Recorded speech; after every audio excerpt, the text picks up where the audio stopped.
Hi అండి, ఈరోజు water melon తొక్కతోటి పచ్చడి ఎలా చేయాలో చూపిస్తాను. మామూలుగా మనం తినేసి వాటర్ మిలన్ తొక్కని పాడేస్తూ ఉంటాం కదండి. ఈసారి అలా పాడేయకుండా కొద్దిగా తీసుకొని ఆ పైన ఉన్న గ్రీన్ కలర్ స్కిన్ అంతా పీల్ చేసేయాలి. తర్వాత ఉన్న భాగాన్ని ఇలాగా చిన్న చిన్న ముక్కల కింద కట్ చేసి పక్కన పెట్టుకోవాలి. ఫస్ట్ ఇప్పుడు ఒక కడాయి పెట్టేసుకొని కొద్దిగా నూనె వేసుకోండి. నూనె వేడెక్కిన తర్వాత కొద్దిగా ఆవాలు, 10 నుంచి 15 దాకా వెల్లుల్లిపాయలు వేసుకొని కొద్దిగా కరివేపాకు కూడా యాడ్ చేసుకొని ఒకసారి వేయించుకోండి. ఈ వెల్లుల్లిపాయలు కొద్దిగా రంగు మారినంత వరకు మాత్రమే వేయించుకోవాలి. తర్వాత స్టవ్ ఆఫ్ చేసేయండి.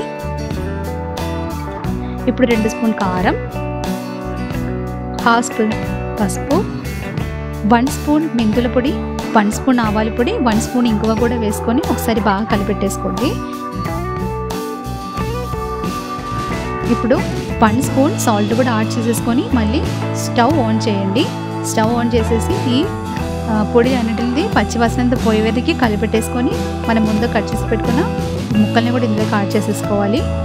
ముక్కల్ని యాడ్ చేసేసుకున్నాక ఒకసారి బాగా కలిపెట్టేసుకోవాలి. 2 నిమిషాలు అలా కలపండి. తర్వాత మళ్ళీ స్టవ్ ఆఫ్ చేసేయండి.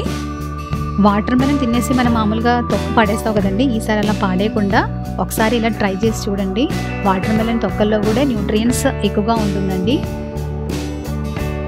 ఇప్పుడు 2 స్పూన్ వినగర్ కూడా యాడ్ చేసుకోవాలి. అంతే, మన పచ్చడి అయితే రెడీ అయిపోయింది. ఇప్పుడు మనం ఇదొక బౌల్లోకి తీసేసుకుందాము. సో మీకు ఈ రెసిపీ నచ్చినట్టయితే కనుక లైక్ చేయండి, కామెంట్ చేయండి, సబ్స్క్రైబ్ చేయండి. Thank you for watching.